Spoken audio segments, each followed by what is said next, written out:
આજે તો ઓનલાઈન મંગાવ્યું પાર્સલ ને થઈ ગયો બહુ મોટો ખર્ચો। જય દ્વારકાધીશ, જય શ્રી રામ। સ્વાગત છે તમારું એવું મોદી મારી સાથે। અને જેને ખબર ન હોય એને કહી દો આપણે 1 વર્ષનો ચેનલ લીધેલો છે અને આ ગજના આટલા બધા બોર્ડ કોણ નાખી ગયું મને આજ ખબર પડી। मैं नहीं बताऊंगा। એ કાઈ નહીં હારું ન કેતા બસ હું તો આવી જો મારા ગેરેજ વળી પછી એક ખબર પડી ગઈ ને આવી જા ગેરેજ।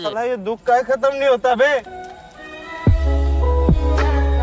મેં કીધું કાંઈ વાંધો નહીં કોક દીક તો સુખનો સૂરજ ઉગશે ને આમ કામ કરવું પડે જો તો સુખનો સૂરજ ઉગે। પછી તો આવી ગયું આપણી પાસે એક ઓનલાઈન મંગાવેલું પાર્સલ ને ઘાયા ઘા કરી નાખ્યું એનું અનબોક્સિંગ ને પછી ઉગાડ્યું સુખનો સૂરજ।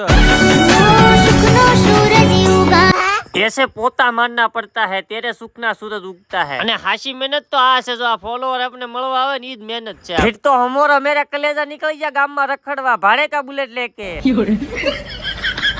અને પછી તો ભાડાના બુલેટ મૂકવા પડ્યા કારણ કે हमारा गैरेज આવી ગઈ थी गाड़ी धोवा। बाल दिखा रहा हो तो पागल नहीं लगता मैं बाल कटवाने के लिए आया हूँ यार।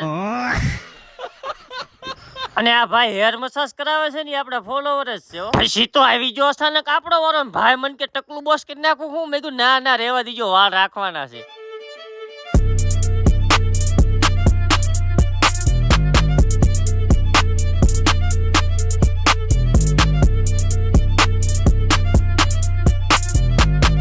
અને તમે હંધાય 4 વ્હીલ નો ફાઇનલ લુક જોયો છે હાલો આજ મારો ફાઇનલ અને કેમ પણ લાગુ છું સાઉથ નો હીરો જેવો અને આનો સ્પોન્સર છે ભાઈબંધ હરી। હવે વાળ તો કપાજે હાલો હું પેમેન્ટ કરી દઉં મળું છું તમને કાલ। જય માતાજી।